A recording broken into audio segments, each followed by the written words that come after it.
Tuhan, kami berterima kasih untuk hari ini Tuhan. Terima kasih Tuhan karena Engkau sumber kekuatan kami. Engkau juga menjadi sumber penghiburan kami di dalam kami menjalani hidup Tuhan yang penuh dengan misteri, penuh dengan ketidakpastian akan hari-hari di depan kami. Segala peristiwa, segala keadaan bisa berubah dalam sekejap mata. Tetapi biarlah kami boleh mengalami kedamaian dan ketentraman hanya di dalam Engkau sebagai kubu pertahanan kami, benteng perlindungan kami. Terima kasih Tuhan untuk pagi hari ini, untuk kami boleh beribadah kepada Tuhan. Kami berdoa untuk jemaat yang sedang holiday, dimanapun mereka berada, Tuhan juga boleh pimpin sertai mereka satu persatu. Berkati ibadah hari ini Tuhan, khususnya saat ini ketika kami akan belajar firman Tuhan. Kiranya Roh Kudus sendiri boleh berbicara kepada kami, menuntun kami, membawa kami ke dalam kebenaran-Mu. Dan tolong hamba-Mu dengan segala cacat celah dan kelemahannya, supaya boleh menguraikan firman Tuhan dengan jelas. Di dalam nama Tuhan Yesus Kristus kami berdoa. Amin. Silakan duduk. Shalom, selamat pagi jemaat yang dikasihi oleh Tuhan. Bapak Ibu Saudara, hari ini kita belajar dari 1 Samuel pasal yang ke-13 dengan sebuah tema, yaitu give in to fear, yaitu ketika kita menyerah pada ketakutan. Bapak Ibu Saudara, kisah tentang Saul adalah kisah yang sangat menarik. Saul memulai kepemimpinannya sebagai raja Israel pertama dengan baik. Ia adalah seorang pribadi yang rendah hati. Ia dipenuhi oleh Roh Kudus. Ia memimpin dengan baik pada awalnya, Saudara. Tapi Bapak Ibu yang dikasihi Tuhan, Allah memberikan segala sesuatu kepada Saul. Allah memberikan segala yang dibutuhkan oleh Saul supaya dia bisa menjadi pemimpin yang baik. Tetapi sayangnya ketika kita membaca 1 Samuel pasal ke-13 ini, kita melihat bahwa Saul mulai mengalami penurunan, mulai mengalami kegagalan, mulai salah mengambil keputusan-keputusan dalam hidupnya, akhirnya memimpin dia pada kejatuhannya. Bapak Ibu Saudaraku yang kasih Tuhan, semua itu dimulai ketika Saul menyerah kepada ketakutan. Semua persoalan, semua kegagalan dari Saul yang terjadi dalam kehidupannya, sumbernya satu, yaitu apa? Ia menyerah kepada ketakutan. Ia menyerah kepada keadaan. Ia tidak beriman atau tidak bergantung kepada Tuhan. Itu yang menjadi sumber kejatuhannya. Bapak Ibu Saudara, hal yang sama terjadi dalam kehidupan setiap kita. Hal yang sama terjadi dalam kehidupan kita sebagai orang Kristen. Ketakutan dapat melukai kita itu dalam banyak hal. Ketakutan itu bisa melumpuhkan iman kita. Ketakutan bisa membawa kita untuk mengambil keputusan yang salah atau keliru.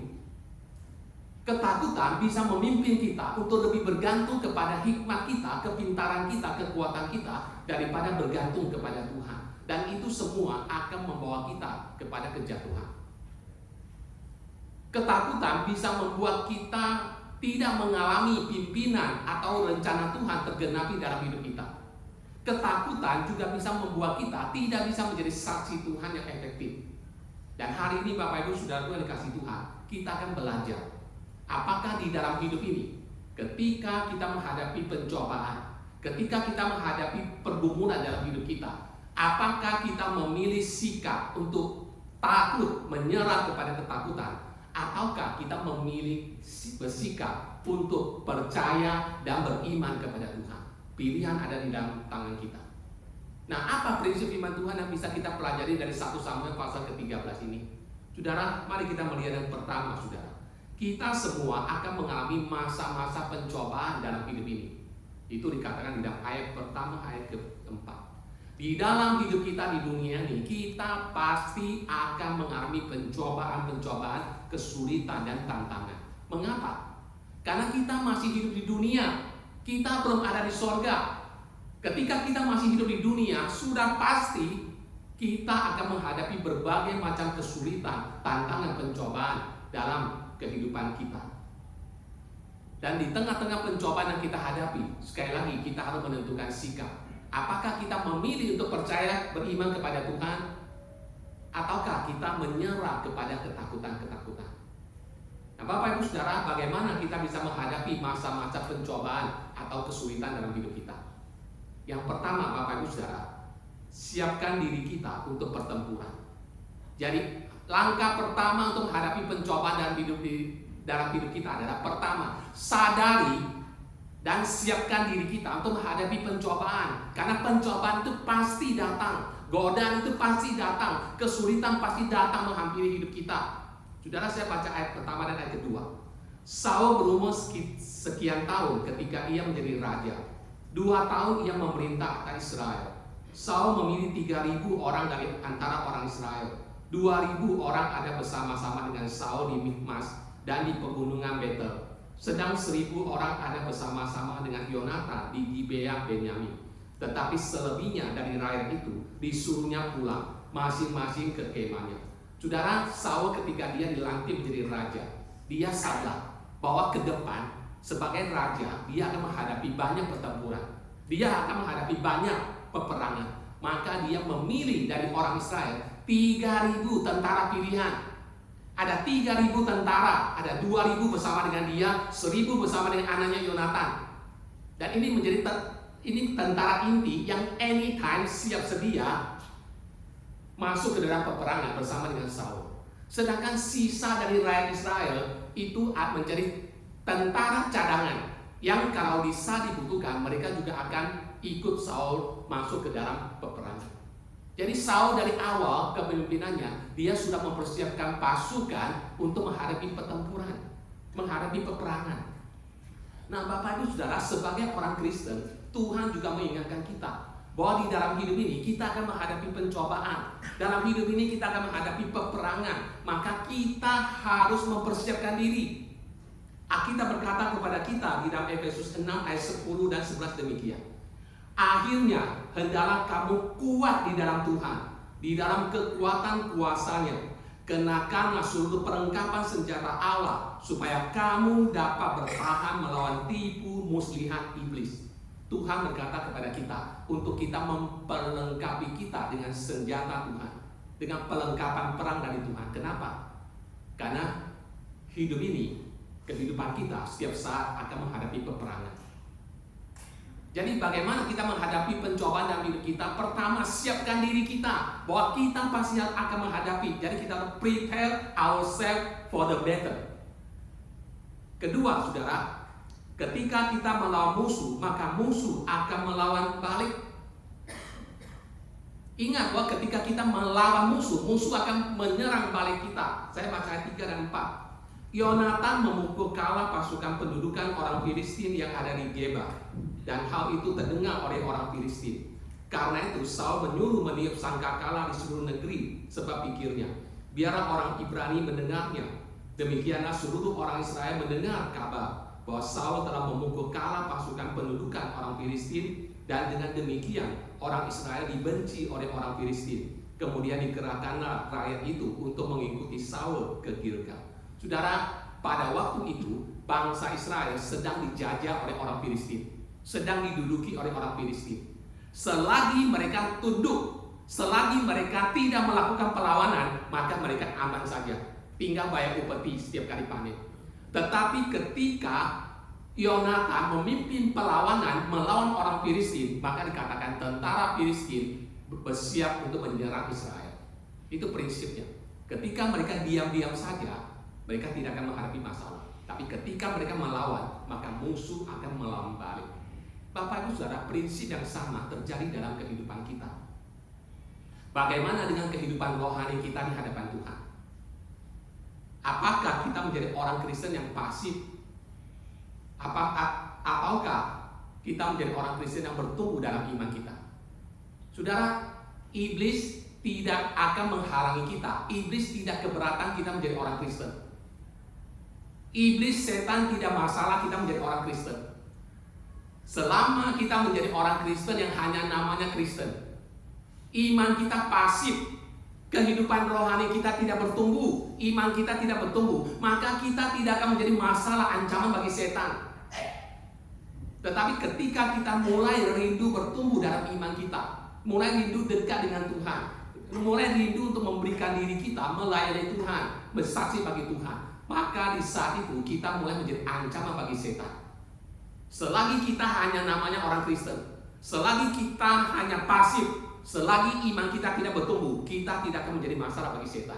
Tetapi di saat kita ingin bertumbuh dalam iman kita, ingin mengenal Tuhan lebih dalam lagi, ingin melayani Tuhan, maka iblis dengan segala caranya akan menyerang kita, akan memenuhi hidup kita dengan berbagai pencobaan, dengan berbagai masalah yang akan terjadi.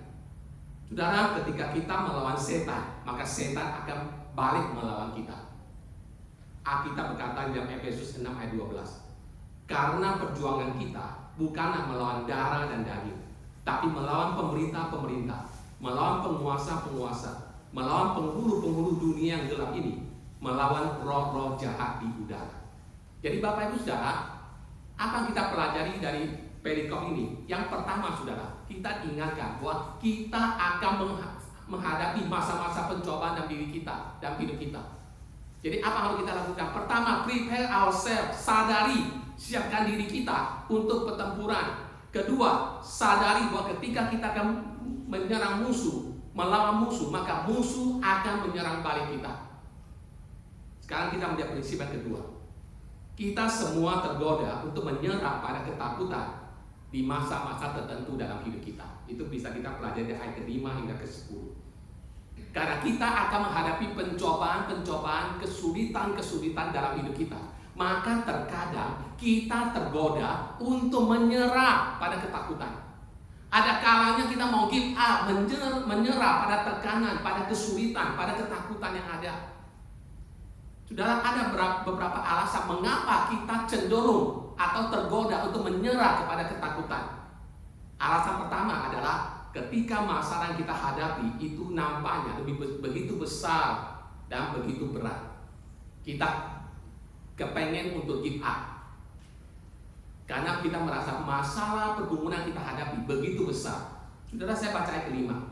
Adapun orang Filistin telah berkumpul untuk berperang melawan orang Israel dengan 3.000 kereta, 6.000 orang pasukan berkuda, dan pasukan berjalan kaki sebanyak pasir di tepi laut. Mereka bergerak maju dan berkemah di Mikmas, di sebelah timur Bet Awet. Saudara, apa masalah yang dihadapi oleh Saul di sini? Saudara, Saul dikatakan memiliki 3.000 pasukan yang siap sedia berperang bersama dengan dia. Tetapi bagaimana dengan orang Filistin? Orang Filistin dikatakan apa? Memiliki 3.000 kereta perang, 6.000 pasukan berkuda, lalu ditambah dengan pasukan berjalan kaki yang dikatakan jumlahnya tak terhitung seperti pasir di laut. Jadi Bapak Ibu Saudara, kita bisa membayangkan ancaman yang begitu besar yang dihadapi oleh Saul. Itulah sebabnya sudah sepantasnya bisa dimaklumi Saul takut. Tentaranya yang terlatih 3.000 orang, sisanya ada rakyat Israel yang setiap sedia harus membela bangsanya, tapi mereka bukan tentara terlatih, beda dengan tentara Filistin. Sebuah kondisi yang sudah pasti memimpin kita untuk menyerah karena masalah yang kita hadapi, persoalan yang ada di depan kita begitu besar, lebih besar daripada kemampuan kita untuk mengatasinya. Terkadang dalam kehidupan kita, masalah yang kita hadapi itu seperti masalah yang dihadapi oleh Saul. Musuh begitu besar, begitu kuat. Tekanan yang kita hadapi, masalah yang kita hadapi, rasanya melampaui kekuatan kita, kemampuan kita. Kita diliputi ketakutan, saudara. Malam-malam kita tidak bisa tidur. Ketika sudah pagi hari pun, kita juga tidak berani bangun untuk menyongsong hari esok. Karena kita merasa kita tidak siap, kita tidak punya way out, kita tidak punya solusi untuk pergumulan yang kita hadapi. Kita tergoda untuk menyerah pada ketakutan. Kapan itu? Ketika masalah-masalah kita hadapi, pergumulan kita hadapi, rasanya, nampaknya itu begitu berat dan begitu besar. Kedua, kapan kita mulai mau give in to fear? Yaitu ketika setiap orang yang ada di sekitar kita meresponi dalam ketakutan. Saudara, saya baca ayat ke-6 dan ke-7. Ketika dilihat orang-orang Israel bahwa mereka terjepit sebab rakyat memang terdesak, maka larilah rakyat bersembunyi di gua, keluk batu, bukit batu, liang batu, dan perigi. Malah ada orang Ibrani yang menyeberangi arungan sungai Yordan menuju tanah Gad dan Gilead. Sedang Saul masih di Gilgal dan seluruh rakyat mengikutinya dengan gemetar. Saudara, kita tergoda untuk give in, give up pada ketakutan ketika kita menyaksikan orang-orang di sekitar kita juga hidup dalam ketakutan. Kadang-kadang ketika kita takut, tetapi kalau orang-orang kita sekitar kita itu teguh, itu menjadi sebuah dorongan semangat buat kita. Karena orang-orang menguatkan kita. Tapi kalau kita sedang takut, orang di sekitar kita juga takut, semua takut, sama-sama takut, maka sudah pasti kita tergoda untuk give in, untuk give up. Dan itu yang terjadi di sini, saudara. Ketiga, kapan kita tergoda untuk give in, to fear, saudara? Yaitu ketika Tuhan tidak segera melepaskan kita. Ketika kita menyadari bahwa terkadang Tuhan tidak segera melepaskan kita dalam kesulitan yang kita hadapi. Ayat ke-8, Saul menunggu 7 hari lamanya sampai waktu yang ditentukan Samuel. Tapi ketika Samuel tidak datang ke Gilgal, mulailah rakyat itu berserak-serak meninggalkan dia. Saudara, Samuel berkata kepada Saul supaya mereka siap untuk berperang. Tapi jangan mulai perang dulu sebelum aku datang mempersembahkan korban bagi Tuhan. 1 minggu bukan waktu yang panjang, tapi 1 minggu bagi Saul dan tentara Israel itu sangat kritikal. Setiap menit, setiap saat musuh bisa menyerang mereka. Dan di sini kita melihat, saudara, hari demi hari sudah berlalu, tapi Samuel tidak kunjung datang. Samuel mulai tertekan. Bangsa Israel mulai ketakutan. Dan itu menjadi sebuah tekanan yang besar bagi Saul. Karena kok Tuhan tidak kunjung menolong, Samuel kok tidak kunjung datang. Bapak Ibu Saudara, kita tidak tahu jawabannya. Mengapa terkadang Tuhan sepertinya tidak segera untuk menolong kita. Barangkali alasannya yaitu untuk menguatkan iman kita, penyerang kita kepadanya. Barangkali karena Tuhan tahu apa yang terbaik bagi kita, saudara. Dalam situasi seperti itu, saudara, kita perlu belajar untuk mengingat bahwa Tuhan adalah Tuhan yang mengasihi kita, yang punya rencana yang lebih besar dan sanggup untuk menolong kita. Daud mengajar kita sebuah prinsip ketika kita hidup dalam ketakutan. Apa yang harus kita lakukan? Daud berkata di dalam Mazmur 31 ayat 14 demikian. Tetapi kepadamu aku percaya ya Tuhan, dan aku berkata, Engkaulah Allahku, masa hidupku ada dalam tangan-Mu. Lepaskanlah aku dari tangan musuh-musuhku dan orang-orang yang mengejar aku. Saudara, di tengah-tengah ketakutan yang dihadapi oleh Daud, ketika dia dikepung oleh musuh, tidak ada jalan keluar. Dia menaruh imannya kepada Tuhan. Kepadamu aku percaya, masa hidupku ada dalam tangan-Mu. Saudara, itu ungkapan iman yang luar biasa. Apa yang kita lakukan ketika kita menghadapi ketakutan? Pertama, menaruh iman kita kepada Tuhan. Kepadamu aku percaya Tuhan. Dan kedua, menyerahkan hidup kita dalam tangannya. Masa hidupku ada dalam tangan-Mu Tuhan. Artinya apa? Apa yang akan terjadi dengan hidupku, dengan masa depanku, semua ada dalam rencana-Mu Tuhan. Dan saya percaya bahwa apa yang Engkau rencanakan selalu yang terindah, karena Engkau merencanakan yang terbaik bagiku. Itu yang menjadi solusi Daud ketika dia menghadapi kondisi terjepit, kondisi ketakutan. Saudara, ketika kita dalam kondisi terjebak untuk takut, saudara, maka seringkali ketakutan itu bisa memimpin kita untuk melakukan hal yang salah. Ketika hidup kita diliputi oleh ketakutan, seringkali ketakutan itu menjebak kita sehingga kita mengambil keputusan yang salah. Saya baca ayat 9 ke 10. Sebab itu Saul berkata, bawalah kepadaku korban bakaran dan korban keselamatan itu. Lalu ia mempersembahkan korban bakaran. Baru saja ia habis mempersembahkan korban bakaran, maka tampaklah Samuel datang. Saul pergi menyongsongnya untuk memberi salam kepadanya. Saudara, karena Saul merasa terjepit, sudah putus asa, musuh udah mau menyerang, bangsa Israel kocak-kacir ketakutan, bersembunyi, lari kemana-mana, jumlahnya semakin berkurang. Dia menjadi begitu putus asa, akhirnya dia mengambil keputusan yang tidak boleh dia lakukan. Yaitu apa? Sebagai seorang raja, dia tidak berhak untuk mempersembahkan korban kepada Tuhan. Itu hanya bisa dilakukan oleh seorang imam atau nabi. Dan yang bisa melakukan itu Samuel. Tapi karena dalam kondisi kejepit, dalam kondisi ketakutan, dia mengambil keputusan yang salah. Dia melakukan hal yang tidak boleh dia lakukan. Dia mempersembahkan korban. Sebuah pelanggaran terhadap hukum Tuhan. Nah Bapak Ibu Saudara, ini sebuah pelajaran untuk kita. Dan seringkali terkadang dalam hidup kita mengalami hal itu, Saudara. Di tengah-tengah ketakutan, di tengah kondisi kejepit, kita akhirnya mengambil keputusan. Dan ternyata keputusan itu ada keputusan yang salah. Keputusan itu keputusan yang fatal. Karena apa? Kita mengambil keputusan itu dalam kondisi ketakutan. Dan itu yang terjadi dengan Saul, Saudara. Sekarang kita melihat poin yang terakhir. Kita bodoh apabila kita melepaskan Tuhan dan firman-Nya ketika kita menghadapi masa-masa pencobaan. Ayat ke-11 hingga ke-15. Saudara, Bapak Ibu yang dikasihi Tuhan, apakah masalah yang kita hadapi begitu besar dan berat kita rasakan? Apakah kita merasakan orang-orang di sekitar kita semua juga hidup dan diliputi oleh ketakutan? Apakah Tuhan tidak segera menolong kita? Dan apakah kita tergoda untuk menyerah pada ketakutan dan akhirnya kita mengambil keputusan, akhirnya kita mengambil pilihan yang salah? Di saat seperti itu, Saudara, justru kita sangat-sangat membutuhkan Tuhan.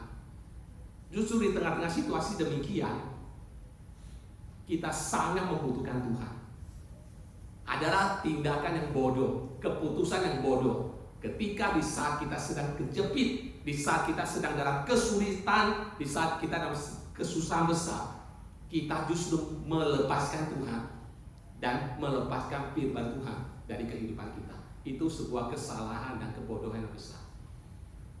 Jadi apa yang harus kita lakukan Bapak Ibu Saudara ketika kita dalam kondisi kejepit, kondisi mau give up oleh karena ketakutan, tekanan yang kita hadapi? Apa yang kita pelajari di sini, Saudara? Yang pertama, jangan mencoba untuk membenarkan perbuatan kita yang salah. Ayat 11 hingga 12. Tetapi kata Samuel, apa yang telah kau perbuat? Jawab Saul, karena aku melihat rakyat itu terserak-serak meninggalkan aku, dan engkau tidak datang pada waktu ditentukan. Padahal orang Filistin telah berkumpul di Mikmas. Maka pikirku, sebentar lagi orang Filistin akan menyerang aku di Gilgal. Padahal aku belum memohonkan belas kasihan Tuhan. Sebab itu aku memberanikan diri, lalu mempersembahkan korban bakaran. Saudara, Samuel mengkonfrontasi Saul dengan sebuah pertanyaan. Apa yang telah kau perbuat? Pertanyaan ini, itu Samuel tidak mengharapkan jawaban atau penjelasan. Samuel bertanya demikian. Yang dimaksudkan atau yang diinginkan Samuel adalah Saul bertobat. Saul menyadari kesalahan yang dia lakukan. Kalau Saul memiliki kepekaan rohani, maka dia akan berkata, aku telah berdosa kepada Tuhan. Aku telah mengambil keputusan yang salah. Aku telah melakukan sesuatu yang tidak seharusnya aku lakukan. Sebetulnya jawaban itu yang diharapkan. Tetapi apa yang dilakukan oleh Saul? Saul langsung menyalahkan orang-orang lain, kondisi yang lain. Dia menyalahkan orang lain. Dia menyalahkan bangsa Filistin yang akan menyerang. Dia menyalahkan bangsa Israel yang mulai tercerai-berai. Dia menyalahkan Samuel, kenapa kamu datang terlambat. Dia menyalahkan semua orang kecuali dirinya. Dan itu sebuah sikap yang bukan menunjukkan pertobatan di hadapan Tuhan. Ia mencoba membenarkan perbuatannya, Saudara. Tuhan Yesus pernah berkata kepada orang Farisi dalam Lukas 16 ayat 15, kamu membenarkan diri di hadapan orang, tetapi Allah mengetahui hatimu. Alasan Saul melakukan semuanya itu bukan karena kondisi-kondisi di luar dia. Alasan dia melakukan itu karena apa? Karena dia tidak mengandalkan Tuhan dalam hatinya, dalam hidupnya. Dan dia tidak menjadikan firman Tuhan sebagai otoritas dalam hidupnya. Itu masalahnya. Oleh karena itu, Saudara, poin kedua, apa konsekuensi yang dihadapi oleh Saul karena perbuatannya? Ayat 13 hingga 14 mengatakan kepada kita, kata Samuel kepada Saul, perbuatanmu itu bodoh. Engkau tidak mengikuti perintah Tuhan Allahmu yang diperintahkannya kepadamu.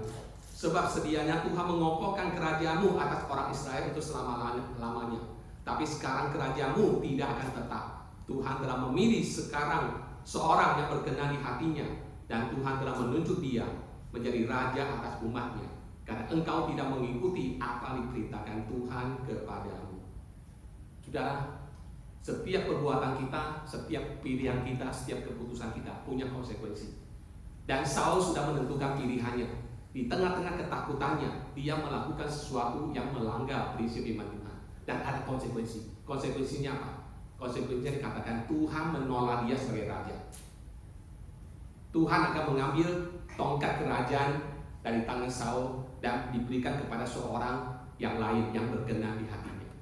Setiap perbuatan kita, setiap keputusan kita ada konsekuensi yang harus diambil, yang harus kita tanggung. Terakhir, saudara, terkadang kita perlu memulai dari awal lagi. Terkadang dalam hidup kita mesti starting over again, mulai lagi, saudara. Ayat 15 mengatakan, kemudian berangkatlah Samuel dan pergi dari Gilgal ke Gibea Benyamin. Tetapi Saul memeriksa barisan rakyat yang ada bersama-sama dengan dia di situ. Kira-kira 600 orang banyaknya. Saudara masih ingat ketika Saul memulai peperangan, ketika Saul memulai panggilannya menjadi raja, dia punya 3.000 tentara terlatih yang siap berperang bagi dia. Sekarang tentara yang tersisa tinggal berapa orang? 600 orang. Berarti begitu banyak tentara yang akhirnya meninggalkan dia. Dia harus apa? Memulai kembali, membangun kembali atas kerugian-kerugian yang dia derita. Karena apa? Karena keputusan yang salah yang dia pernah ambil. Saudara, Bapak Ibu kasih Tuhan, terkadang dalam hidup kita ketika kita dikuasai dengan ketakutan, akhirnya kita tidak bisa berpikir jelas, kita tidak bisa berpikir jernih, akhirnya kita mengambil keputusan yang salah, kita menentukan pilihan yang salah, sehingga kita harus mengalami kerugian dan konsekuensi yang besar dalam hidup kita. Tetapi kita bersyukur, saudara, Alkitab memberikan kita sebuah kesaksian. Alkitab berisi kisah orang-orang yang penuh dengan cacat celah. Alkitab intinya itu adalah apa? Inti dari Alkitab adalah manusia-manusia berdosa yang penuh dengan cacat celah. Tetapi pada saat yang sama, Tuhan yang penuh dengan kesabaran, anugerah, terus memberikan kesempatan dan kasih karunia-Nya kepada manusia. Itu inti Alkitab. Dan kita melihat sepanjang Alkitab, Tuhan selalu memberikan kesempatan kedua untuk kita memperbaiki. Selagi masih hidup, Tuhan berikan kesempatan untuk kita memperbaiki, saudara. Di dalam Alkitab tidak ada kisah yang paling melukai hati Tuhan, mendukacitakan Tuhan, selain kisah di mana Petrus menyangkal Yesus sebanyak 3 kali. Tetapi apa yang Tuhan Yesus lakukan? Di dalam Lukas 22 ayat 31, Tuhan Yesus berkata kepada Petrus, Simon, Simon, lihat, iblis telah menuntut untuk menampi kamu seperti gandum, tetapi aku telah berdoa untuk engkau, supaya imanmu jangan gugur. Dan engkau, jikalau engkau sudah insaf, kuatkanlah saudara-saudaramu. Saudara, Tuhan adalah Tuhan yang selalu memberikan kesempatan kedua. Tuhan, sikap yang Tuhan mau dari diri kita adalah menyadari bahwa kita manusia yang penuh kelemahan. Kita orang yang penuh dengan cacat celah. Kita terkadang dan kita seringkali terjebak untuk menyerah karena ketakutan dan mengambil keputusan yang salah. Yang Tuhan mau dari kita adalah datang kepadanya. Tuhan, saya sudah berdosa. Tuhan, saya gagal. Dan Tuhan akan memulihkan kita dan memberikan kita kesempatan untuk apa? Untuk starting over again. Untuk membangun kembali. Untuk kembali membangun kehidupan kita, relasi kita dengan Tuhan. Bukan give in to fear, tetapi apa? Tapi trusting God, percaya kepada Tuhan. Di tengah-tengah pergumulan, di tengah-tengah kesusahan yang kita hadapi, firman Tuhan mengajar kepada kita untuk tetap percaya kepada Tuhan dan mempercayakan masa hidup kita, seluruh kehidupan kita, segala pergumulan, segala masalah yang kita hadapi ke dalam tangan Tuhan. Itulah inti yang kita pelajari dari perikop hari ini. Kiranya Tuhan boleh menolong kita semua. Mari kita berdoa. Bapa kami di surga, terima kasih Tuhan untuk pertolongan-Mu Tuhan di dalam ibadah kami hari ini. Dan terima kasih untuk firman yang boleh mengingatkan kepada kami untuk di tengah-tengah pencobaan-pencobaan hidup yang kami hadapi, untuk kami boleh beriman kepada Tuhan, untuk boleh kami bersandar kepada Tuhan, mempercayakan hidup kami kepada Tuhan, bukan meresponi dengan ketakutan-ketakutan yang akan menjerumuskan, menghancurkan hidup kami. Kami tahu Tuhan tidak mudah untuk melakukannya, tetapi kami berdoa kiranya Roh Kudus dalam hati kami menolong kami, mengingatkan kami, memampukan kami untuk melakukan apa yang menjadi kehendak-Mu. Tolong kami dan dengarkan doa kami Tuhan. Kami berdoa dan bersyukur di dalam nama Tuhan Yesus.